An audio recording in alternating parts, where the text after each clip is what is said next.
करते बड़ी खबर की ओर यूक्रेन पर रूस पर बड़ा हमला। रूस पर 9/11 की तर्ज पर यूक्रेन का हमला।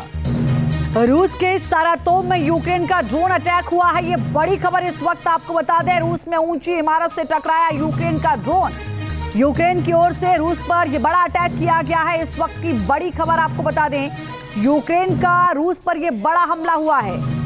आपको जानकारी दें कि जिस टावर से ये ड्रोन टकराया है 19वीं मंजिल से टकराया है, जहां पर तस्वीरें भी हम आपको दिखाएंगे और वहां पर भी अलर्ट जारी कर दिया गया। आपको जानकारी दें कि पिछले कुछ दिनों से यूक्रेन लगातार रूस पर हमले तेज कर चुका है। कई जगहों पर निशाना साधकर अलग अलग ठिकानों को निस्तनाबूद करने का प्रयास भी किया गया यूक्रेन की तरफ से। हालांकि इस ब्लास्ट के बाद, इस अटैक के बाद की तस्वीरें हम आपको दिखा रहे हैं।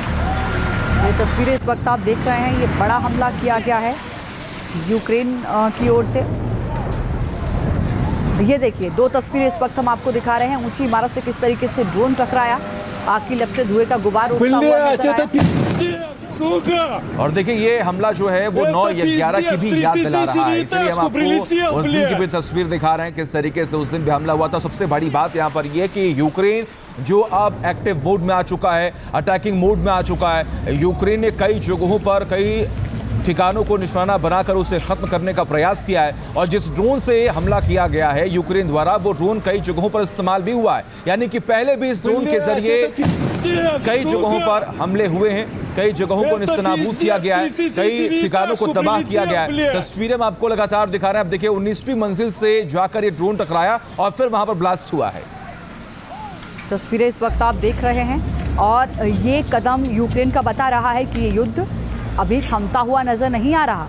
वार्ता या शांति बहाली के कोई भी इस तरीके के मैसेज तो मिलते हुए इन तस्वीरों के बाद नजर नहीं आते हैं। संजीव श्रीवास्तव जी, डिफेंस एक्सपर्ट, इस वक्त हमारे साथ जुड़ चुके हैं।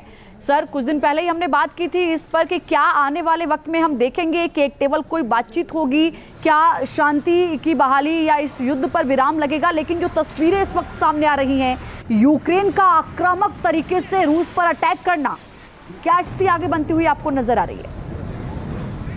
देखिए, मेरा ऐसा स्पष्ट रूप से मानना है कि ये जो युद्ध है वो जब तक महाशक्तियां जो कि परोक्ष रूप से ये इस युद्ध को लड़ रही हैं, एक तरफ जहां यूनाइटेड स्टेट्स ऑफ अमेरिका और नेटो है, दूसरी तरफ रशिया है।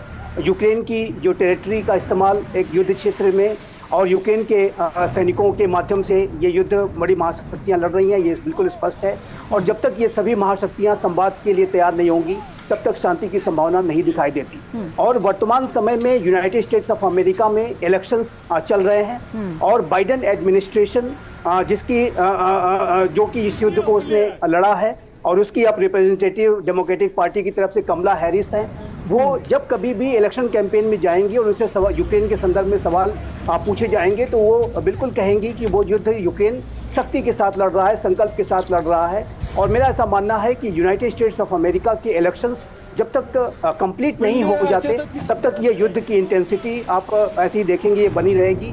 और चूंकि बाइडेन एडमिनिस्ट्रेशन का एक बड़ा स्टेक इसमें शामिल है और कमला हैरिस को इस सारे इशू को लेकर के सवाल जवाब उनसे होंगे, तो मेरा ऐसा मानना है कि ये जो यूक्रेन का हमला है, जो हाल के समय में हमने कुर्स्क रीजन में देखा है, या अब इस तरीके की जो तस्वीरें सामने आ रही हैं, इतना बड़ा एक ड्रोन के माध्यम से हमला किया गया, वो एक गहरे प्लानिंग के तहत किया गया। लेकिन संजीव सर, देखिए, अमेरिका की भूमिका पर तो हमेशा से सवाली निशान जो है खड़े हुए हैं।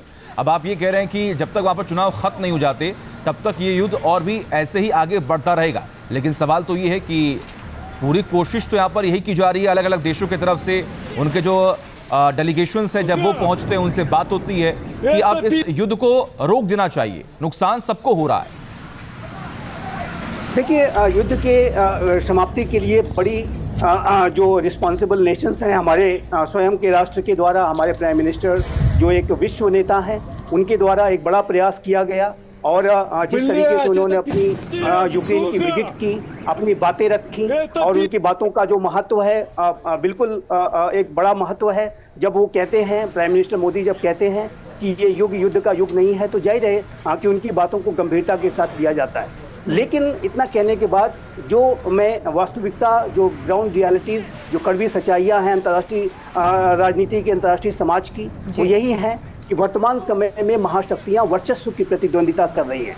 निश्चित रशिया तौर ने पर यूक्रेन सर, और को- देखिए यूक्रेन ने शायद ही कभी इस तरीके के आक्रामक हमलों के लिए सीधे तौर पर खुद इसकी जिम्मेदारी ली हो, लेकिन अमेरिका लगातार इन हमलों के लिए पुतिन का जो आक्रामक रवैया है उसको जिम्मेदार ठहराता रहा है।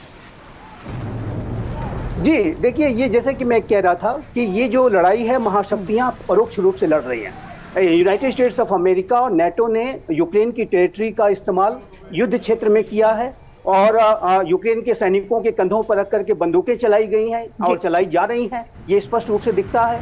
और वहीं अगर आप रशिया को देखें, ठीक है सर, बहुत बहुत शुक्रिया, बहुत बहुत शुक्रिया, आपने अपना कीमती वक्त दिया। और सबसे बड़ी बात यहाँ पर है कि अब लगातार इस पर नजर टिकी हुई है कि अब आने वाले वक्त में अगला रिएक्शन जो है वो कैसा होता है। न्यूज नेशन अब व्हाट्सएप पर खबरों की ताजा अपडेट के लिए न्यूज नेशन के इस QR कोड को स्कैन करें।